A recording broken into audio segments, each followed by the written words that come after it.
When I was a little girl, I used to get cystitis a lot, so I'd have a lot of pain when going to the toilet. My mum would give me £1 every time I downed a pint of water. So we started going to the GP when I got cystitis, and they'd give me antibiotics. And then we noticed that they weren't working. After all the investigation process, they managed to diagnose me with kidney reflux and painful bladder syndrome. During the investigation process, I got quite unwell after one of the operations, so they sent off my urine to the lab, and it had grown a superbug called ESBL E. coli. So they admitted me to hospital straight away, put me in a side room. I didn't really get it at first until everyone started coming in gowns and gloves, and the doctor said to me that a lot of antibiotics won't be able to work to get rid of this infection. So obviously it was quite scary for me and my family at the time. We did manage to get rid of the infection with I think it was a third-line antibiotic in the end, and then we thought that would be it.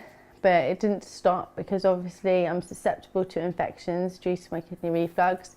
I got an E. coli infection, which is quite a common infection for people to get in like UTIs. And then that was coming back resistant after that superbug attack. So we were all a bit confused what was going on. So yeah, years later, I can get any infection from E. coli to superbugs like ESBL. Enterococcus, all of them, they all come back highly resistant to treatment. I get attacks about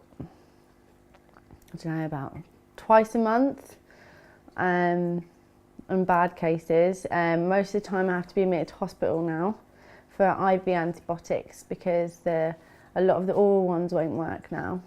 It's obviously quite scary to hear that antibiotics won't be able to work to get rid of the infection, because that's your sort of last resort. People rely on antibiotics without realising they do, until something like that's said. So yeah, it was quite scary for me and my family to realise like there's no cure, there's no backup antibiotics, there's no antibiotics currently being made that we know of. So when I became pregnant, I was obviously very scared, as any mum would be. But it started to get complicated when I was in my first trimester, and I had an attack of ESBL, which is a superbug. And they told me at the hospital that the antibiotics they were going to give me, they didn't know if it would affect my baby or not, because it'd never been given to a pregnant woman before. Obviously that made us very scared. We didn't know what was going to happen, but we know that we needed to get rid of that infection to be able to have a successful pregnancy. So we had to make the decision to take the antibiotic, me and my partner. I had 2 attacks of ESBL, superbugs, when I was pregnant. Towards the end of the pregnancy, I had an infection called strep B in my urine. This infection has been known to cause harm to the baby. It can cause blindness, deafness. Yeah, it can cause quite a lot of harm to the baby. So knowing that obviously was quite scary, because the antibiotics they would use to normally treat the mother with that infection, obviously I was resistant to. So we had a backup antibiotic on standby in case I went into labour early. Yeah, we were very lucky. On the 23rd of July 2013, Emerson was born safely via C-section at 38 weeks. It was a big relief for all the family and for us, knowing that he'd come out safe when all the odds were against us. I'm not dead!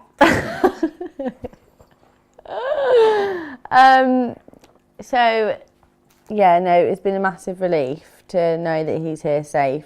I am obviously concerned about the future, and about him getting put on antibiotics when he might not need them, and eating meat with antibiotics in. So I feel like antibiotic resistance would affect his generation most.